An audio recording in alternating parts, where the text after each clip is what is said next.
Contre le mal, allié de Dieu. Le propre du mal est de nous pousser à la rivalité vis-à-vis de Dieu et aussi entre nous. Il utilise souvent l'orgueil, le sentiment de supériorité pour nous diviser. Déjà, les adversaires de Jésus utilisaient ce moyen pour le disqualifier. Nous écoutons en Marc 3, 22, 30. En ce temps-là, les scribes qui étaient descendus de Jérusalem disaient « Ce Jésus est possédé par Belzéboul, c'est par le chef des démons qu'il expulse les démons. » Les appelant près de lui, Jésus leur dit en parabole « Comment Satan peut-il expulser Satan?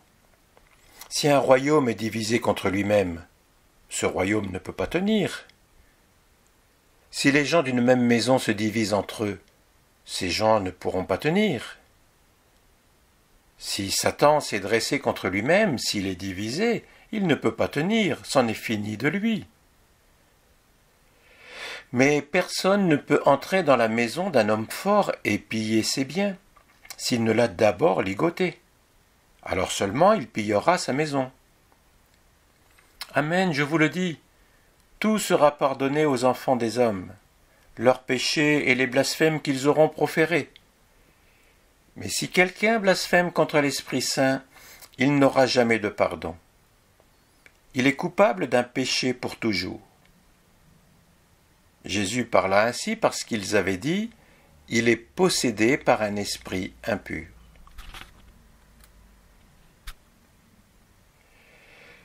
S'il y a tant d'illusions dans l'univers, jugez mes frères, si l'auteur du mensonge, si le démon, qui se change en ange de lumière comme parle saint Paul, ne peut pas en faire, si les hommes, dont les connaissances sont toutes petites et bornées, peuvent aisément se tromper les uns les autres, que ne peut pas faire l'esprit malin, qui sait tout, et qui a l'industrie de faire paraître les objets d'autant de manières différentes qu'il lui plaît.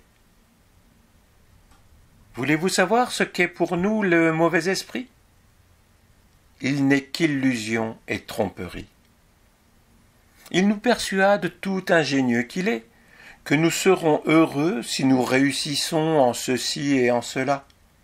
Il nous fait croire que c'est même la gloire de Dieu de réussir avec des applaudissements dans la prédication, et qu'il faut se faire un nom dans une province. Ah, Sauveur, quel piège, quelle tromperie, quelle ruse notre ennemi emploie pour perdre les créatures que tu as rachetées de ton précieux sang.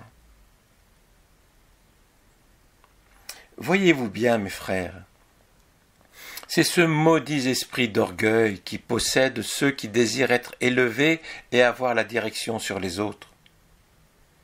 Je ne saurais mieux exprimer ce déplorable état sinon en disant que ces personnes-là ont le diable dans le corps. Car le diable, c'est le père de l'orgueil, duquel elles sont possédées.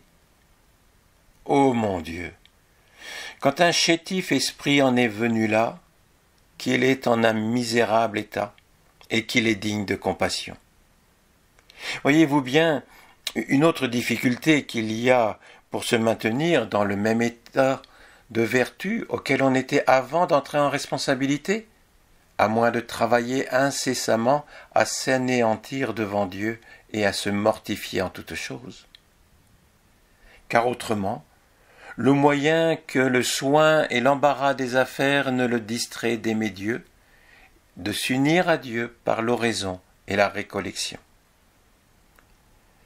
Cet état de priorité et de direction est si malin qu'il laisse de soi et de sa nature une malignité, une tâche vilaine et maudite. Oui, mes frères, une malignité qui infecte l'âme et toutes les facultés d'un homme, en sorte que, hors de la charge, il a toutes les peines du monde à soumettre son jugement. Il trouve à redire à tout.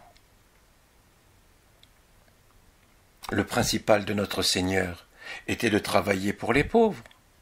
Quand il allait à d'autres, ce n'était que comme en chemin faisant. Mais malheur à nous aussi, si nous nous rendons lâches à nous acquitter des obligations que nous avons de recourir et secourir les pauvres âmes. Car nous nous sommes donnés à Dieu pour cela, et Dieu se repose sur nous. La Bible dit « Le Seigneur ramènera ceux qui se détournent de leur devoir avec ceux qui commettent l'iniquité. Ceux que vous n'avez pas nourris, vous les avez tués. » Ce passage s'entend de la réflexion temporelle, mais il se peut appliquer à la spirituelle avec la même vérité. Jugez, mes frères, combien nous avons sujet de trembler si nous sommes des casaniers, si pour l'âge ou sous prétexte de quelque infirmité, nous nous ralentissons et dégénérons de notre ferveur. Seigneur Jésus, le mal fait partie de notre destinée humaine et il est facile de se compromettre avec lui. Nous avons sans cesse besoin de toi, Seigneur, pour apprendre à discerner et trouver les bons moyens de lutter contre ton ennemi. Donne-nous cette grâce d'utiliser tes dons pour anéantir celui qui veut nous entraîner loin de toi.